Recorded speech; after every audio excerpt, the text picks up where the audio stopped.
श्रीमद्भगवद्गीता प्रथम अध्याय अर्जुन विषाद जोग। धृतराष्ट्र उवाच धर्मक्षेत्र कुरुक्षेत्रे युद्ध करिबा प्रयासरे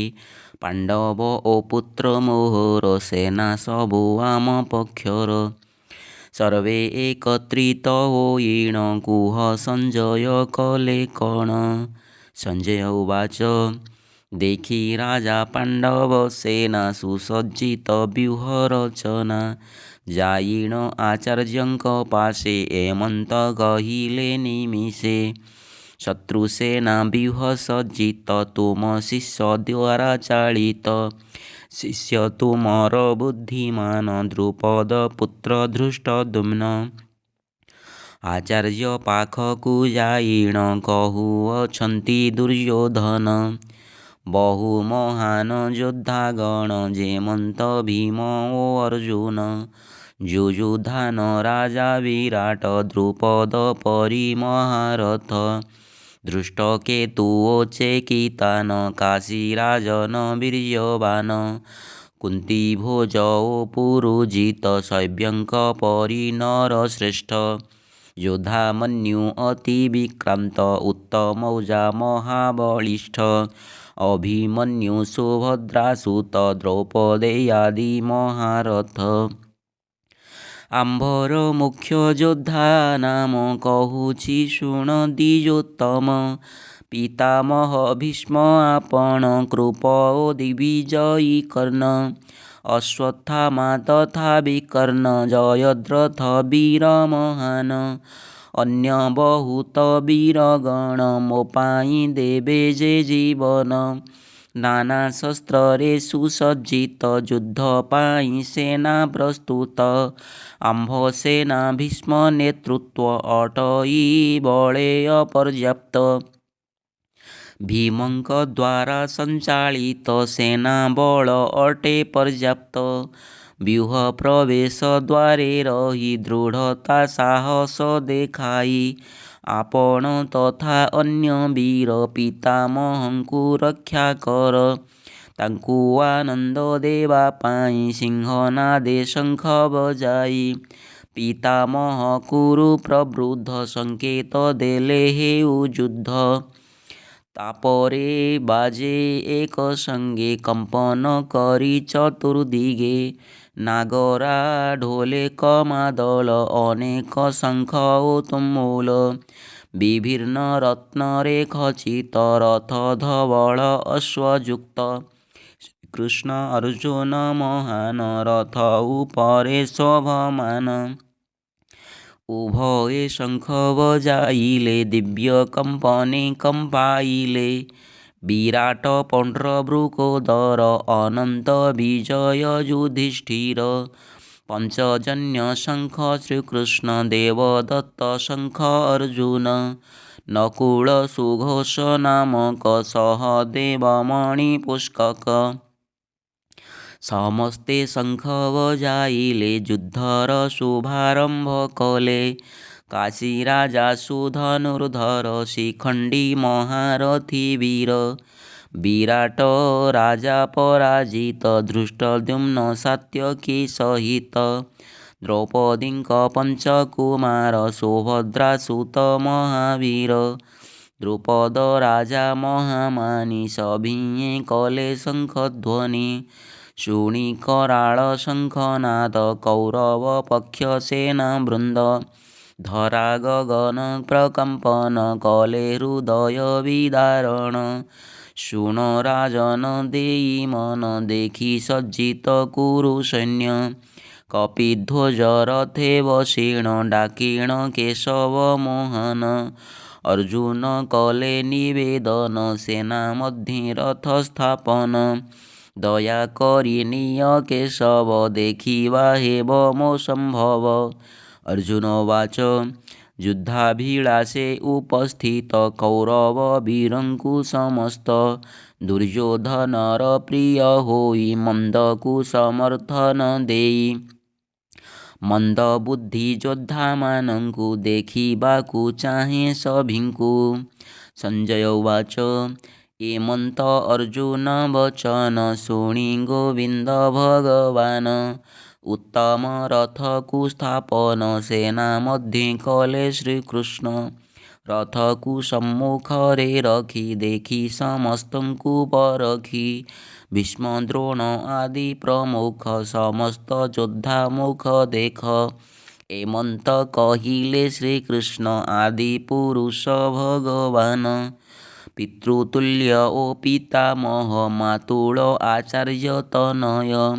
ପୁତ୍ର ଭ୍ରାତା ପୌତ୍ର ସମସ୍ତ ସଖା ଶ୍ୱଶୁର ଉପସ୍ଥିତ କୁଟୁମ୍ବ ସୁହୃଦ ସମସ୍ତ ବନ୍ଧୁମାନେ ବି ଏକତ୍ରିତ ଦେଖିଣ ଆତ୍ମୀୟ ସ୍ୱଜନ ବିଷାଦେ କହିଲେ ଅର୍ଜୁନ। ଅର୍ଜୁନବାଚ ଶିଥିଳ ହେଉଛି ମୋ ଦେହ ହୃଦଏ ଭରୁଅଛି କୋହ ସମସ୍ତ ଶରୀର କମ୍ପନ ପ୍ରତି ରୋମେ ରୋମେ ହର୍ଷଣ ଶୁଖି ଯାଉଛି ଗଳା ମୋର ଲାଗୁଅଛି ଭାରି ଅଧୀର ହସ୍ତୁ ଖସୁଅଛି ଗାଣ୍ଡୀବ ଦହନ କ୍ଲେଶ ଅନୁଭବ ପାରୁନି କରି ଅବସ୍ଥାନ ଭ୍ରାନ୍ତ ହେଉଛି ମୋର ମନ ଏ ଯୁଦ୍ଧ କିମ୍ପା ଆୟୋଜନ ସର୍ବ ବିପରୀତ ଲକ୍ଷଣ ହତ୍ୟା କରି ପ୍ରିୟ ସ୍ୱଜନ ଦେଖୁନି ମଙ୍ଗଳ ମୋହନ ବିଜୟ ଆମ୍ଭ ଲୋଡ଼ା ନାହିଁ ରାଜ୍ୟ କାମନା କିଆଁ ପାଇଁ ରାଜ୍ୟ ଭୋଗେ କି ପ୍ରୟୋଜନ ବଞ୍ଚି ରହିଲେ ଲାଭ କ'ଣ ଏମନ୍ତ ଭାବେ ମୁଁ କହ୍ନେଇ ଏ କ୍ଲେଶ ଦୂର କର କହି ଯାହାଙ୍କ ସୁଖ ପ୍ରୟୋଜନ ସଖା ସୁହୃଦ ବନ୍ଧୁଗଣ ସେମାନେ ଯୁଦ୍ଧେ ଅବତୀର୍ଣ୍ଣ ଆଶା ଛାଡ଼ି ଧନ ଜୀବନ ଆଚାର୍ଯ୍ୟ ପିତୃତୁଲ୍ୟ ଗଣ ପିତାମହ ଓ ପୁତ୍ରମାନ ମାମୁଁ ଶ୍ୱଶୁର ପୌତ୍ର ଆଦି ଶଳା ବନ୍ଧୁ ଆଦି ସମ୍ବନ୍ଧୀ ଏମାନଙ୍କୁ ଯୁଦ୍ଧେ ନିଧନ ଇଚ୍ଛା ନାହିଁ ମଧୁସୂଦନ ପୃଥିବୀ ପ୍ରାପ୍ତି ଦୂରେ ଥାଉ ତ୍ରିଲୋକ ପ୍ରାପ୍ତି ବି ନ ହେଉ ଧୃତରାଷ୍ଟ୍ରଙ୍କ ଆତତାୟୀ ନିଧନେ କି ସୁଖ କହ୍ନେଇ ବରଂ କଲେ ଖଳ ନିଧନ ପାପ ଲାଗିବ ଜନାର୍ଦ୍ଦନ ଧୃତରାଷ୍ଟ୍ରଙ୍କ ବଂଶଧର ଆମ୍ଭର ବନ୍ଧୁ ସହୋଦର ସୁଜନଙ୍କୁ ହତ୍ୟା କରିଣ କି ସୁଖ ଲଭିବି ମୋହନ ହୋଇଣ ଲୋଭ ପରବଶ ବିବେକ ଶୂନ୍ୟେ ବୁଦ୍ଧିନାଶ ନିଜର କୁଳ ନାଶ କଲେ ବନ୍ଧୁ ସ୍ୱଜନ ସଂହାରିଲେ କେତେ ହତ୍ୟା ଦୋଷ ଲାଗିବ ଚିନ୍ତୁ ନାହିଁ କେହି ମାଧବ ନିବୃତ୍ତ ରହିବା ଉଚିତ ନ ବୁଝନ୍ତୁ କେହି ଅଚ୍ୟୁତ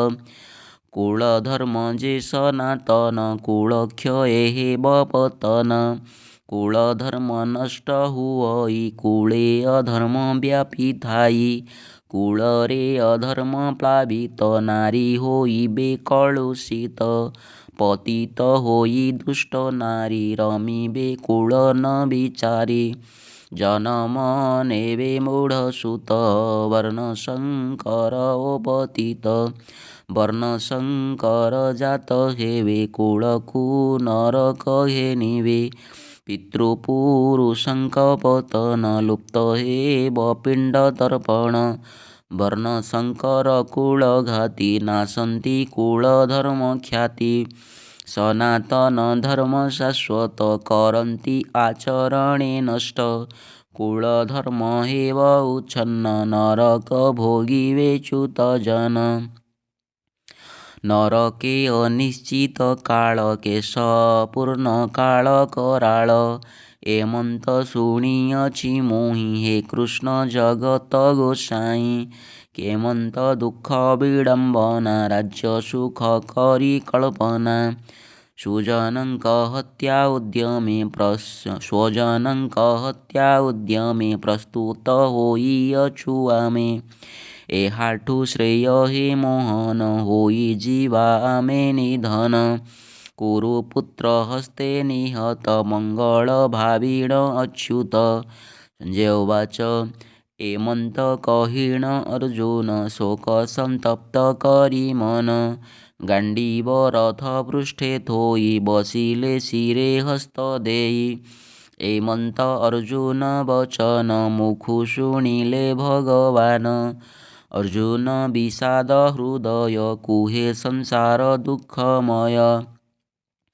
भवजले जीव पतित रोग त्रिताप शोकग्रस्त मोहद्वन्द्वरे पड़ी थाई मिथ्याकु नित्य विचारई द्वंद्वे पीड़ित मोर मन रक्षा कर मधुसूदन एमंत कहे कृष्ण दास नित्य श्री कृष्ण देवदास प्रथम खंड कृष्ण गीत करुचि विनये समाप्त। ओं तत्सदिति श्रीमद्भगवद्गीतासु उपनिषत्सु ब्रह्मविद्यायां योगशास्त्रे श्रीकृष्णार्जुनसंवादे अर्जुनविषादयोगो नाम प्रथमोऽध्यायः।